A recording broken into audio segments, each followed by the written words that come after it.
This is actually a very rare car. This is a 2017 Volkswagen Golf GTS.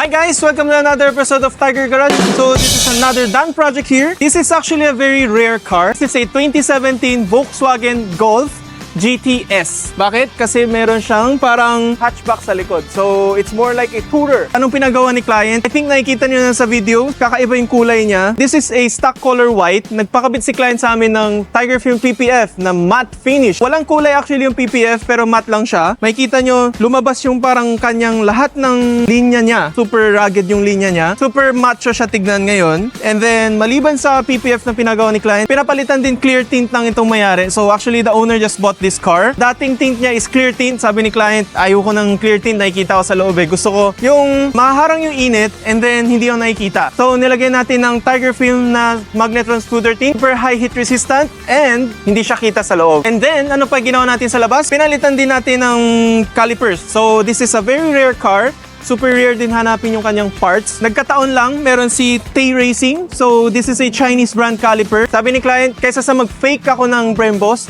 I'll just buy an original like Chinese brand one. Mas maganda pa yung kanyang quality. After installing it, I already test drive the car. Ang ganda ng performance, ganda ng stopping power niya. I'm pretty sure walang problema tayo sa quality. And oh yeah, so yan yung mga ginawa natin sa labas.